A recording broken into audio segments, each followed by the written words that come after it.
Good morning. Third year maths आपके जो है हम लोग पेपर 1 जिसमें जो है उसकी यूनिट फर्स्ट में जो है चैप्टर कर रहे हैं समूह यानी कि ग्रुप। ठीक है, तो ये ग्रुप क्या होता है इसके बारे में जो है हमने एग्जाम्पल किए। ठीक है, 3 एग्जाम्पल किए जिसमें जो है अलग अलग तरह की जो है बाइनरी ऑपरेशन दी हुई है, यानी अलग अलग तरह की जो है द्विआधारी संक्रिया दी हुई थी और उनसे जो है हमने क्या किया, उस समूह को जो है सिद्ध किया कि वह एक ग्रुप है। ठीक है, अब ग्रुप जो है जब भी दिमाग में अगर मैं बोलूं ग्रुप तो आपके दिमाग में ये होना चाहिए कि उसमें एक द्विआधारी संक्रिया होगी, उसके अवयव सहचर्यता का पालन करेंगे और उसमें एक तत्समक होगा और उसमें प्रत्येक अवयव का जो है प्रतिलोम होगा। ये चीज आपको हमेशा दिमाग में रखनी है। अगर परिभाषा ये दिमाग में रहेगी तो आपको आखिर जो है लास्ट हम लोग जब तक लीनियर अलजेब्रा तक नहीं पहुंचे तब तक आपको जो है याद रहना चाहिए कि ग्रुप क्या होता है। ठीक है, क्योंकि क्या रहता है कि ये पहले छोटा एक समुच्चय है, इसमें जो है सिर्फ जो है G1 G2 G3 है, धीरे धीरे और भी जुड़ते जाएंगे, धीरे धीरे जुड़ते जाएंगे।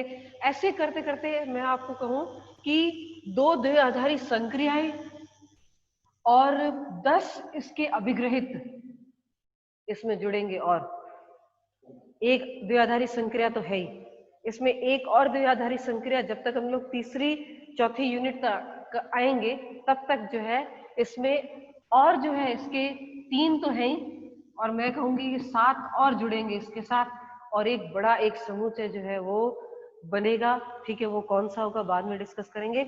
और अब जो है हम लोग कुछ ग्रुप के महत्वपूर्ण प्रगुण कर रहे हैं जो मैं सिर्फ एक ही लाइन में लिखूंगी। ग्रुप के कुछ महत्वपूर्ण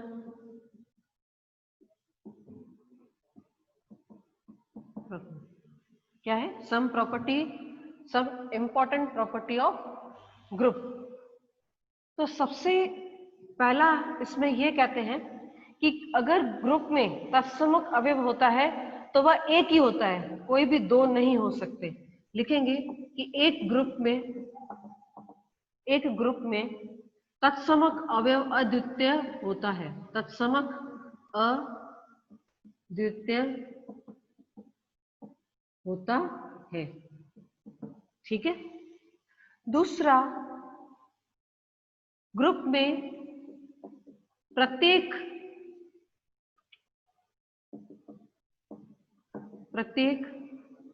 अवयव का प्रतिलोम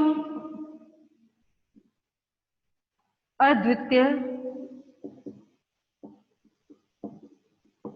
होता है। ठीक है, यानी कि कोई भी 2 नहीं हो सकते, इसमें भी जो है प्रतिलोम भी जो है 2 नहीं हो सकते। तीसरा, यदि G कोई ग्रुप है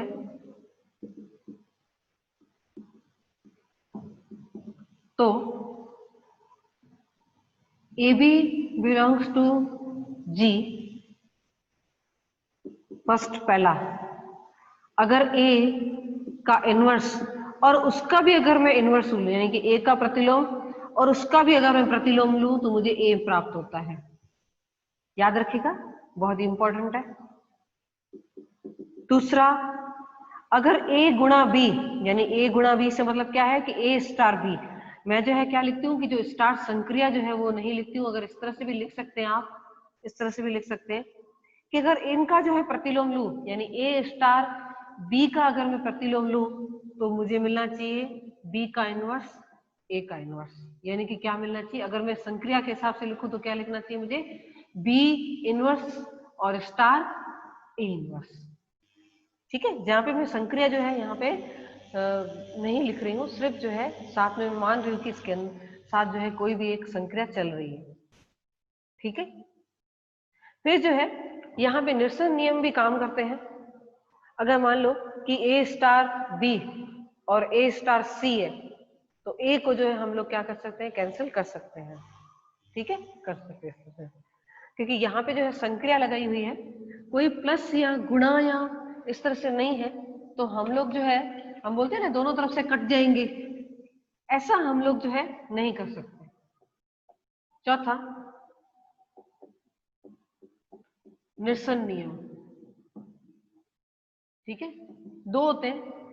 सबसे पहला जो है, अगर मान लीजिए कि ए बी, अब यहाँ पे ए बी से मतलब कि ए स्टार बी है, ठीक है ना, मैं स्टार यहाँ पे नहीं लिख रही हूँ, लेकिन हम लोग मान के चलेंगे कि यहाँ पे गुणा नहीं और कोई इनके बीच में जो है संक्रिया चल रही है।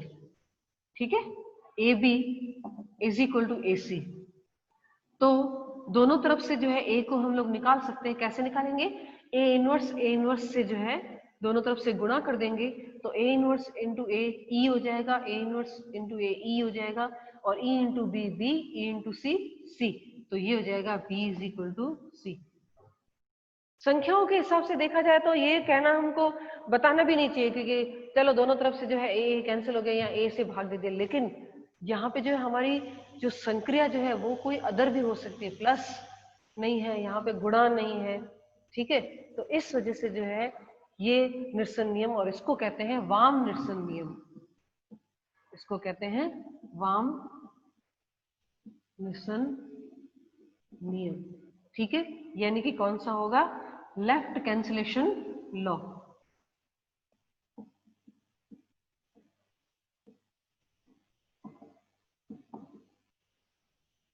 ठीक है, ये हो जाएगा लेफ्ट कैंसिलेशन लॉ। फिर इसके साथ बी, अगर बी ए और सी ए हो तो भी जो है इस तरफ से जो है यहाँ पे ए निकल जाएगा और बी इज इक्वल टू सी जो है वो हमें मिलेगा, और इसको कहते हैं दक्षिण निरसन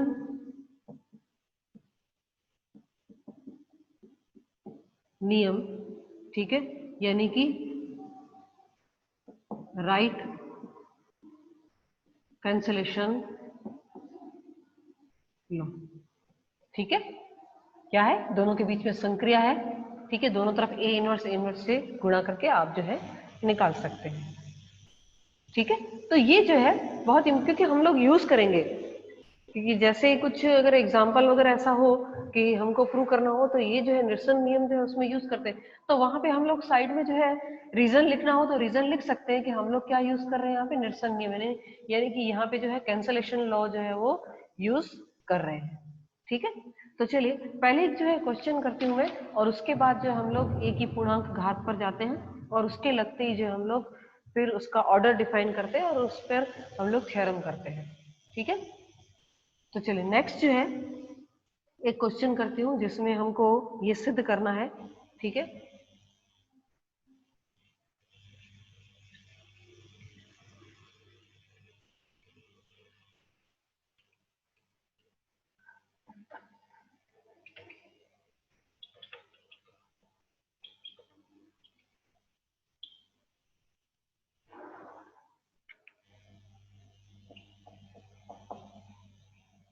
क्वेश्चन ये है कि यदि किसी ग्रुप जी में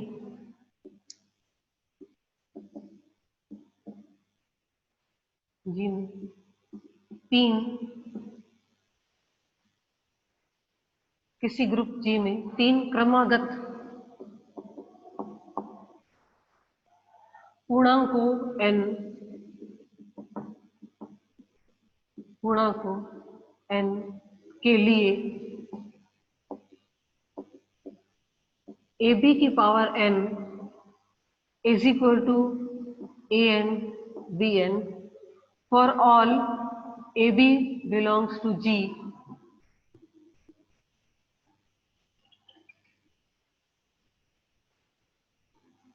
ए बी बिलोंग्स टू जी हो तो सिद्ध कीजिए कि जी एक आबेली ग्रुप है।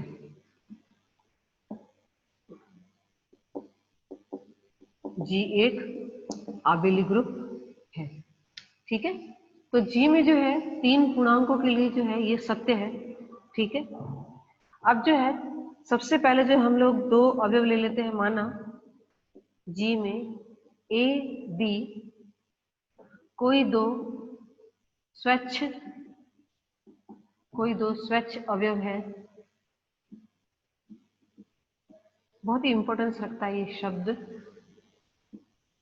स्वच्छ अवयव है तथा तथा n n+1 और n+2 कौन से n के 3 जो कौन से क्रमागत, ठीक है, 3 क्रमागत जो है पूर्णांक n n+1 n+2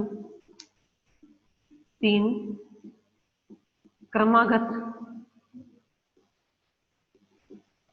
पूर्णांक है तो क्या हो जाएगा ab की पावर n an bn, फिर ab की power n+1 is equal to a की पावर n+1 b की पावर n+1, ठीक है।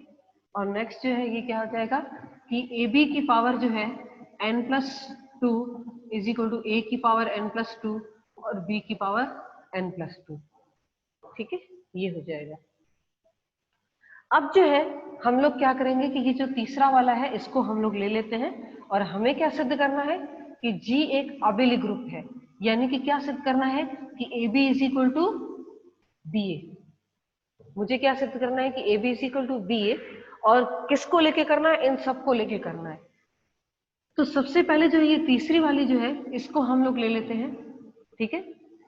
AB की पावर n+2 अपॉन a की पावर n+2 b की पावर n+2, फिर इन दोनों को अलग अलग कर लेते हैं। यहाँ पर ये ab की पावर जो है n+1 और ये ab हो जाएगा, ठीक है, और इनमें भी जो है अलग कर लेते हैं, ये n+1 और इंटू a कर लेती हूँ और इसको भी जो है n+1 और ये b कर लेती हूँ।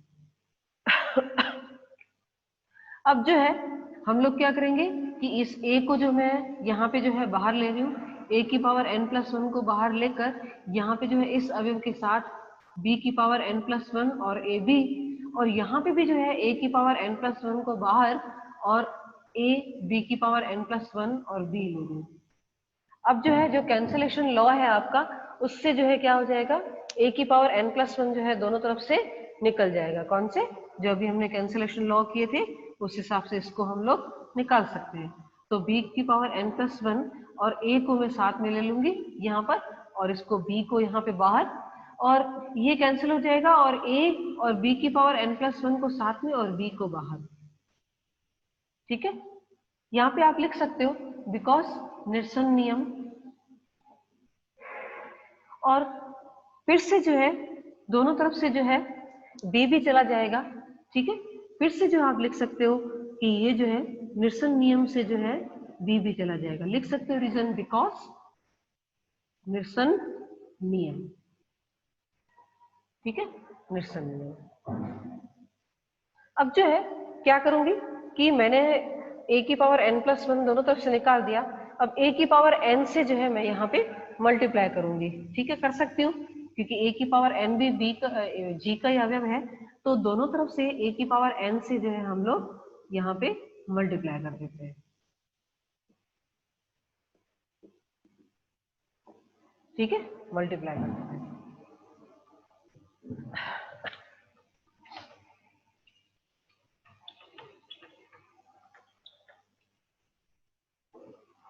अब जो है b की पावर क्या है, n+1 है, ठीक है। तो मैं क्या करती हूँ कि a की पावर n और b की पावर n को साथ में और इसको ba को साथ में रख लेते हैं।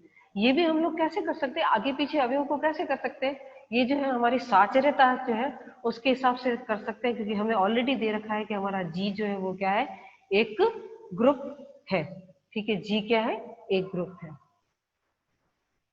अब जो है यहाँ पे जो है a की पावर, यहाँ पे क्या है a की पावर n और a, इसको से मैं साथ में ले लूं और b की पावर n+1 को जो है मैं अलग रख लेती हूँ, ठीक है। अब ये हो जाएगा यहाँ पर a की पावर n, b की पावर n, ba को हम लोग अभी तक तो ऐसे ही रखते हैं, और ये हो जाएगा a की पावर n+1 और b की पावर भी n+1। इसको मैं कैसे लिख सकती हूँ, ए बी की पावर कैसे लिख सकती हूँ, ये n+1 लिख सकती हूँ क्योंकि ऑलरेडी हमने जो है ये लिखा ही है, इसके बराबर ये है तो इसके बराबर ये हो जाएगा, कौन सा, ये दूसरा वाला, इस हिसाब से। और इसको मैं क्या लिखूंगी कि ए की पावर n और ये बी ए लिखूंगी, ठीक है। ए बी की पावर एन, इसको भी हम लोग इस तरह से लिख सकते हैं क्योंकि ये ऑलरेडी हमें दिया हुआ है, ये आ जाएगा बी ए, ठीक है। और यहाँ पे जो है ए बी की पावर में क्या कर दूंगी एन, और ए बी को अलग लिख लूंगी, लिख सकती हूँ, ठीक है। अब फिर से निरसन नियम से जो है ये दोनों जो है यहाँ पे निकल जाएंगे।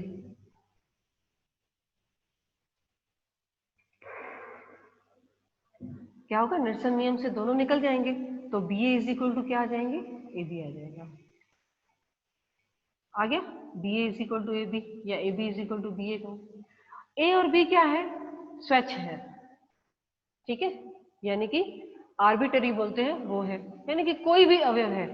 तो A B is equal to B A और all A B belongs to G में लिख सकती हूँ, ठीक है, ये मैं लिख सकती हूँ। तो क्या कहेंगे कि जी एक आबेली ग्रुप है, जी एक आबेली ग्रुप है, ठीक है। सिर्फ क्या किया, थोड़ा अवयवों को इधर उधर करके, और फिर जो है यहाँ पे बी ए ले आई और यहाँ पे ए बी ले आई, और B A is equal to A B, यानी कि क्या होगा कि A B is equal to B A. ये क्या हो जाएगा, हमारी जो संक्रिया जो भी दी हुई होगी वो क्या है, यहाँ पे क्रम विनिमय है, वो क्रम विनिमय है, तो जी क्या है मेरा, एक आबेली ग्रुप है, ठीक है, जी क्या है, आबेली ग्रुप है यहाँ पर, ठीक है। तो देखिए ये क्वेश्चन जो है इसमें किस तरह से जो है दो चीजें यहाँ पे ज्यादा यूज हुई है, एक निरसन नियम और दूसरा साचर्यता, ठीक है। कभी भी जो है किसी भी ग्रुप के अवयवों को हम अपने मन से इधर उधर नहीं कर सकते, उसको या तो हम लोग साचर्यता से कर सकते हैं, या अगर वो क्रम विनिमय दिया हुआ है तो हम लोग कर सकते हैं, ठीक है।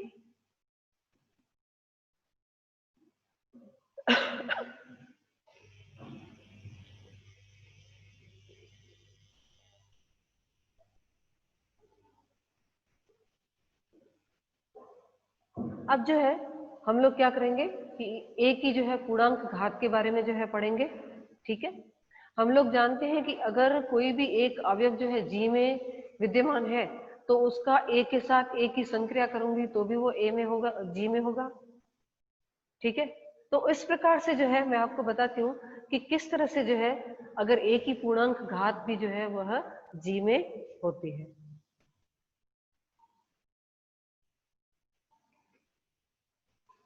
बस एक बार जो क्या होता है कि ग्रुप का कॉन्सेप्ट जो है अच्छी तरह से अगर दिमाग में बैठ जाता है तो फिर आपको कुछ भी चीज समझने में जो है दिक्कत नहीं होती है।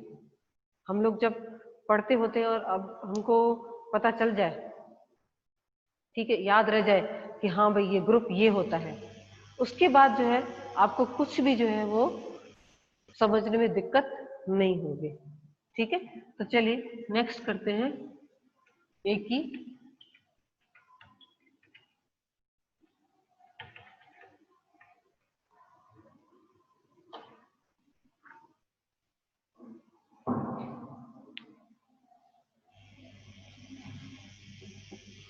ग्रुप के किसी अवयव की पूर्णांक घात, ठीक है। हम लोग जानते हैं अगर ए जो है अगर जी का अवयव है तो ए स्टार ए क्या होगा, वह भी जी का अवयव होगा। इसका मतलब क्या होगा, इसका मतलब होगा कि ए स्क्वायर जो है क्या है वह जी में है, ठीक है। अगर मैं ए स्क्वायर की संक्रिया में फिर से ए से कराऊं यानी क्या हो जाएगा ए स्टार ए, तो ये क्या हो जाएगा ए क्यूब हो जाएगा, ये भी क्या होगा वह जी में होगा, क्योंकि ए स्क्वायर जो है जी का अवयव है, ए जो है वो जी का अवयव है, तो दोनों के बीच में संक्रिया कराऊंगी तो वो भी जी में होगा क्योंकि मेरा क्या है ये ग्रुप है। फिर जो है अगर ए क्यूब की संक्रिया ए के साथ यानी कि ए स्टार ए स्टार ए स्टार ए यानी ए की पावर 4 भी जो है वो क्या होगी जी में होगा, ठीक है। तो ये जो है इस तरह से जो है हम लोग, तो यहाँ पे जो है अगर मैं लिखती हूँ कि ए स्क्वायर तो इसका मतलब ये नहीं कि ए गुणा ए, नहीं, ए स्टार ए है, यानी ए की ए के साथ संक्रिया से मतलब है हमारा, ठीक है, क्या है ए स्टार ए। अगर ए क्यूब कहती हूं तो इसका मतलब है कि पहले ए स्टार ए फाइंड कर लिया, फिर उसका फिर से ए के साथ हम लोग संक्रिया करा रहे हैं और फिर जो है वो किस में आ रहा है, जी में आ रहा है, यानी ए क्यूब का मतलब ये है। ठीक है, तो ये है आपकी जो है किसी भी अवयव की जो है पूर्णांक घात। ये तो यहाँ पे जो है ये संख्याएं हो तो हम लोग अगर हमारा ग्रुप जो है अगर Z है, R है, Q है, तो हम लोग ए स्क्वायर वगैरह हम लोग सीधा कह सकते हैं भाई उनका गुणा कर रहे हैं, ये कर रहे हैं। लेकिन कोई अन्य ग्रुप होता है तो हम लोग क्या लगाते हैं यहाँ पे बीच में, ये इस तरह से संक्रिया लगाते हैं। ठीक है, अब जो है मैं डिफाइन करती हूँ कि किसी भी ग्रुप के अवयव की कोटि। ठीक है, किसी ग्रुप के अवयव की कोटि।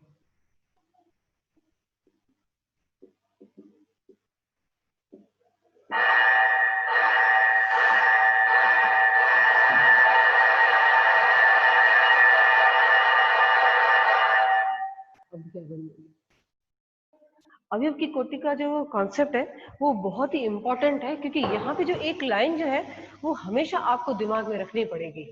ठीक है, अगर वो आप रखेंगे तो आगे के थ्योरम जो है आपको समझने में जो है बहुत ही आसानी होगी। ठीक है, तो अब जो है मैं डिफाइन करती हूँ कि ग्रुप के अवयव की कोटि। ठीक है,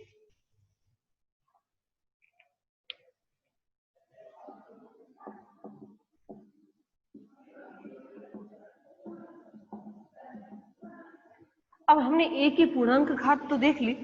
ठीक है, कभी कभी ऐसा होगा कि ऐसी एक ए की पूर्णांक घात आ जाएगी कि अगर हम लोग ए पे उसकी वो पूर्णांक घात लगाते हैं तो हमें तत्समक प्राप्त हो जाए। ठीक है, तत्समक प्राप्त हो जाए, यानी कि अगर ए के ऊपर ऐसा एक मैं पूर्णांक लगा दूं, जैसे मैं ए को ए के साथ जो है संक्रिया कराते जाऊं और ऐसा एक पूर्णांक आ जाए और मुझे ई प्राप्त हो जाए। ई क्या है यहाँ पे, तत्समक। तो ये जो n जो नंबर होगा, जो भी पूर्णांक होगा, ठीक है, वो क्या कहलाएगा, इसकी कोटि कहलाएगा। लेकिन उसमें भी जो है एक जो है शर्त है कि वो जो है सबसे छोटा होना चाहिए, बड़ा नहीं होना चाहिए। ठीक है, सबसे छोटे से छोटा नंबर ऐसा होना चाहिए कि जिससे जो है ए के ऊपर अगर उसको घात लगाते हैं और हमें यहाँ पे तत्समक जो है वो प्राप्त हो। ठीक है, तो चलिए डेफिनेशन जो है लिखते हैं कि माना कि ए किसी ग्रुप जी का अवयव है तो छोटे से छोटा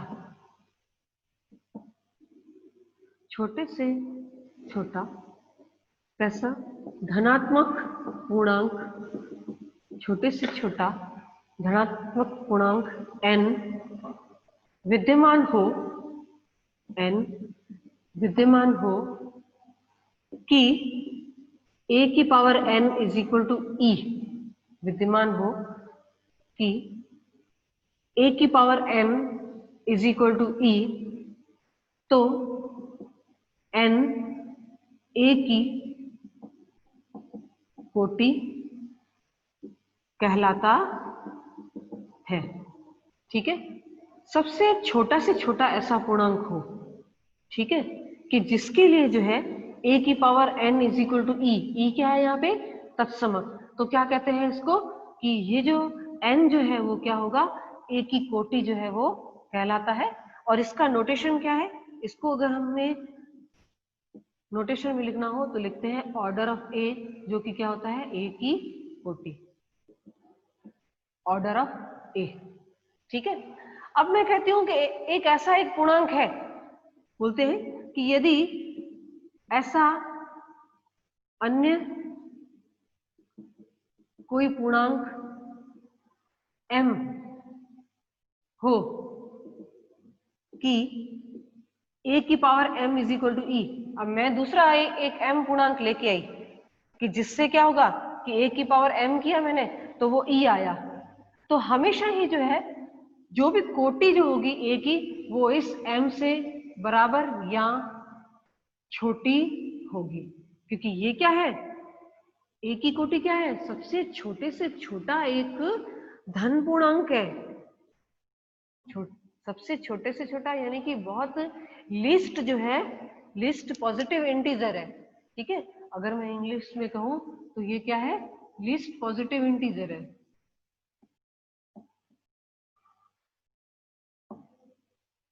तो इस वजह से जो है अगर ये छोटा है तो अगर कोई ऐसा और कोई पूर्णांक मिले हमको कि मैं उस पर जो है अगर वो एक ही में वो पूर्णांक घात लगाऊं और मुझे फिर से जो है यहाँ पे तत्समक प्राप्त होता है, ठीक है, तत्समक प्राप्त होता है, तो वो जो नंबर होगा क्या होगा, हमारी एक ही कोटि से बड़ा ही होगा, छोटा नहीं होगा। बराबर हो सकता है पॉसिबली, ठीक है ना, पॉसिबली बराबर हो सकता है, लेकिन ये जो है हमेशा या तो छोटा होगा या बराबर होगा।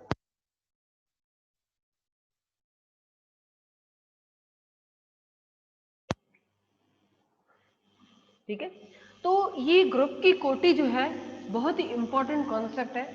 अगर ये याद रह जाता है, समझ में आ जाता है, तो आगे के थ्योरम भी आपको पता चलेंगे कि ये क्या हो रहा है। जब भी हम कहते हैं कि भी order of A is equal to 3, मैं कहती हूँ order of A is equal to 3, इसका मतलब क्या है, A cube is equal to E, ठीक है, क्या है, A cube is equal to E. और यहाँ पे हम लोग ज्ञात भी कर सकते हैं बाकायदा, अगर हमको हमारे पास ग्रुप दिया हुआ हो और हमारा ग्रुप जो है परिमित हो और हमें पता हो उसके अंदर जो है कौन से अवयव आते हैं, तो हम लोग बिल्कुल ज्ञात कर सकते हैं कि इसका जो है, इसमें जो है प्रत्येक अवयव का जो है ऑर्डर जो है वो क्या होना चाहिए, ठीक है।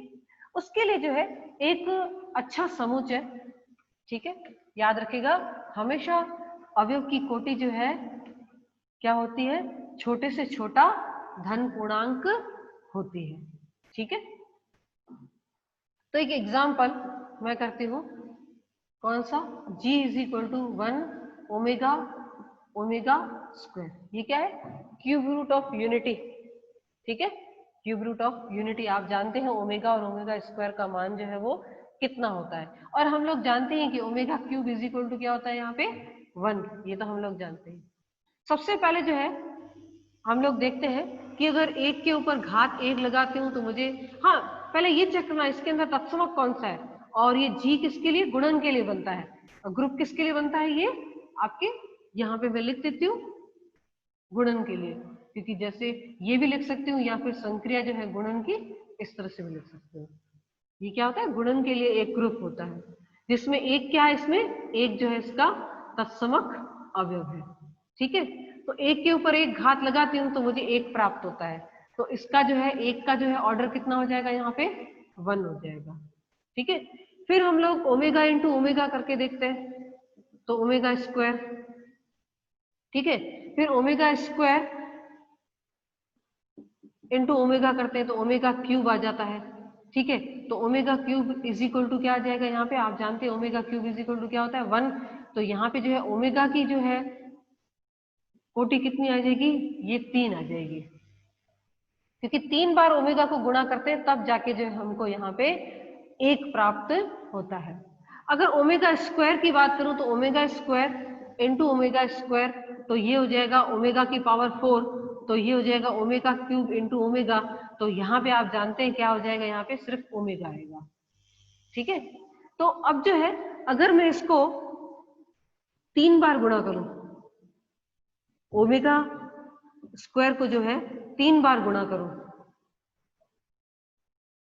तो क्या हो जाएगा, ओमेगा की पावर कितनी आ जाएगी, यहाँ पे 6, ठीक है। ये क्या हो जाएगा, ओमेगा क्यूब का स्क्वायर, ओमेगा क्यूब कितना होता है 1, 1 का स्क्वायर इज इक्वल टू 1, तो ओमेगा को अगर मैं 3 बार गुणा किया तब जाके मुझे यहाँ पे ये 1 प्राप्त हुआ, तो ऑर्डर ऑफ ओमेगा स्क्वायर कितना हो जाएगा, यहाँ पे 3 हो जाएगा, ठीक है। ओमेगा स्क्वायर का जो है ऑर्डर कितना होगा 3, ओमेगा का भी ऑर्डर कितना हो जाएगा यहाँ पे 3, ठीक है, और 1 का ऑर्डर तो 1 है ही, ठीक है, क्योंकि तत्समक अवयव का कितना होता है ऑर्डर, हमेशा 1 ही होगा, ठीक है। तो देखिए इस तरह से ज्ञात करते हैं। अब यहाँ पे ये संक्रिया कौन सी थी, गुणन वाली संक्रिया थी, ठीक है, ये गुणन वाली संक्रिया थी, क्योंकि ओमेगा स्क्वायर एक और ओमेगा को गुणा कर दो तो ओमेगा क्यूब आ जाएगा और यहाँ पे आ जाएगा 1 आपके, ठीक है। तो इस तरह से एक और भी है जो आपके दूसरे टाइप के भी एग्जाम्पल है, वो मैं आपको बताऊंगी, ठीक है, पहले उसको अच्छी तरह से समझेंगे और उसके बाद बताऊंगी कि उसमें जो है अवयव का जो है ऑर्डर जो है किस तरह से ज्ञात किया जाता है, वो भी मैं आपको जो है वहां पे क्वेश्चन बता दूंगी। ठीक है, अभी जो है कोटि समझने के लिए जो है ये एग्जाम्पल भी जो है बहुत ही अच्छा है, किसी भी जो है अवयव की कोटि समझने के लिए।